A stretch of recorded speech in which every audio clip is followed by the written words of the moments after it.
Hi folks, buenas. I'm not sure about my angle.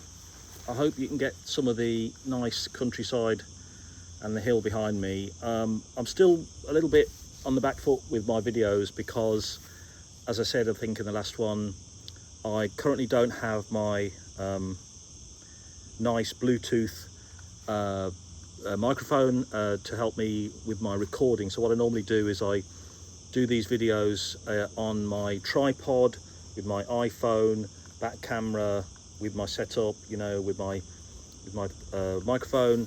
I think that gives a good video, good sound. But as I said, I broke that by having too much stuff in my bag, basically, on my kind of crazily overextended, as it may have been, trip back to England. So I do hope to get a new one for next month, for, well, I should say October really.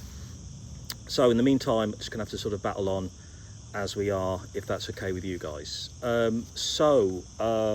Weeks since the last video, which I think about 2 people have watched.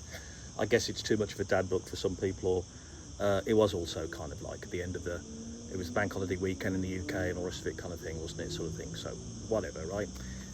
If the books appeal, they appeal. If they don't, they don't. That's not a problem, is it, right?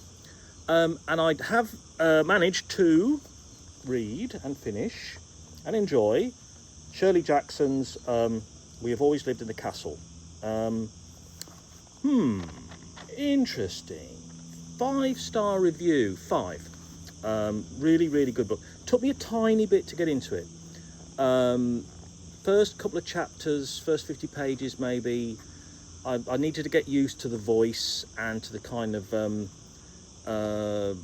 hermetic, slightly crazy, childlike, slightly mad world, which I'll get into in a second, sort of thing. But I was going to try and read it in 3 chunks, but I actually found myself so gripped in the kind of middle chunk that I just powered on and finished it all yesterday morning, kind of business.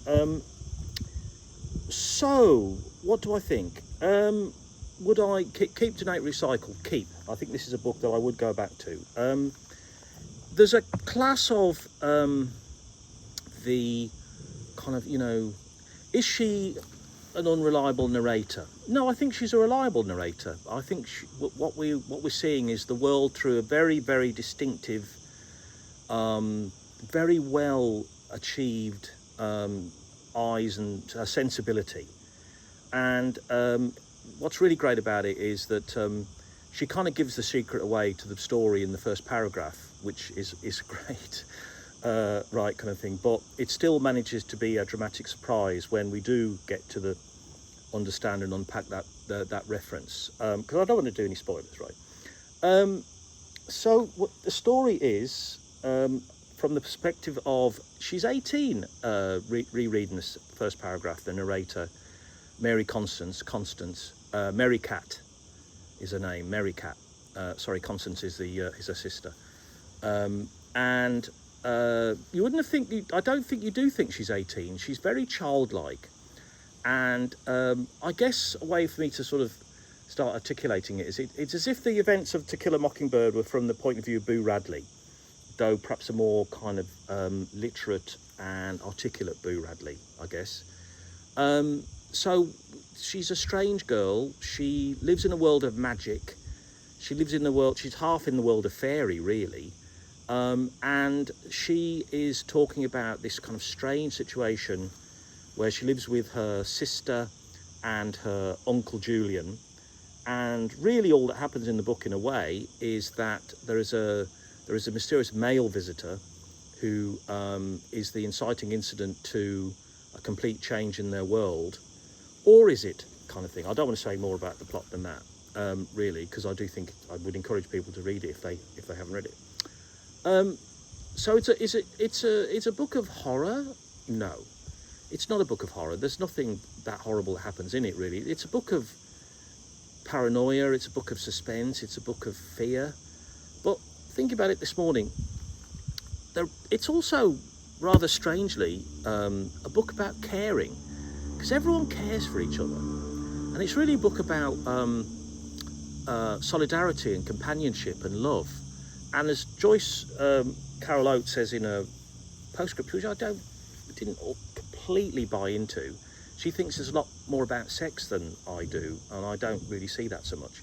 It's certainly, as she says, it's a book about meals. It's a book about cooking. It's a book about kitchen, and it's a book about preparing for the next meal, to an almost manic extent, where, you know, the rest of the outside world and their concerns don't seem to matter much. It's what are we going to eat for tea?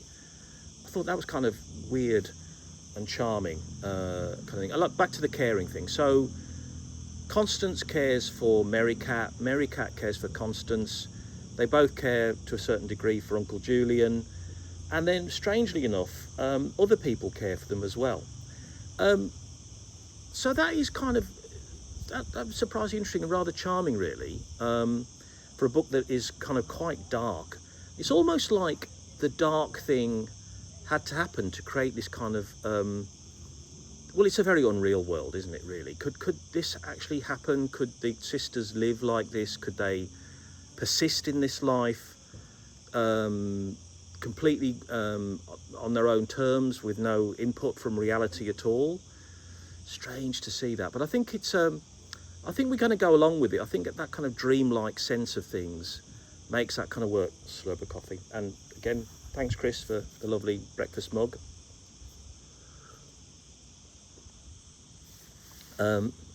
So yeah, so it's also, it is beautifully written. I mean, I knew she was a great prose stylist, a great writer, and a great creator of suspense from reading her other books. But this is particularly, I think, almost poetic. We're inside Merry Cat's strange little world and her kind of fantasies and her relationship with her environment and her cat. Yes, interesting, odd, beautiful, really good. It's stayed with me, and I think I would definitely want to read it again in a year or so, or what have you, and see what I thought about it. So, a good choice, sticky to start with, but I would say once you get the voice and once you get into it, it is really worth finishing. So, I'm in a kind of strange situation at the moment where I'm very poor at the moment. And I don't really have the wherewithal to do much. I've work to do, but I could be doing with more work. So I'm going to sort of distract myself with a fair sort of reading project for the time being.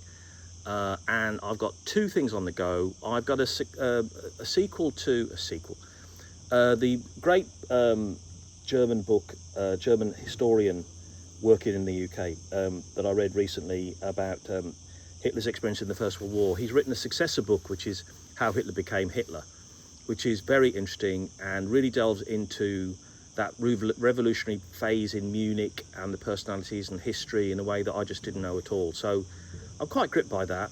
I'm also going to a Bradbury that I picked up years ago but never kind of opened. Definitely a TBRP veteran, that one. And it's again, like with the Jackson, it takes a tiny bit to kind of click into the voice, and once you do, then you're hypnotized and you carry on, and it's a beautiful experience. But it does take a tiny bit to get there. So I'm going to try and do 2 in a week. I've set myself that challenge, and I think that's kind of it for now. I can only say thanks everyone, including recent subscribers. Lovely Marisha has joined us. Thank you very much. And anybody else who wants to kind of come along, right? And like I say, the whole point here is let's power through and get some of these books that we've had for ages done, guys. It's blisteringly hot here today, which is kind of nice in a way, but also it is very hot. I thought like August, the end of August marked the end of the summer in Spain, but not so much. Anyway, guys, thanks for your attention, and I'll see you soon. And sorry once again about the sound quality if you find it distracting.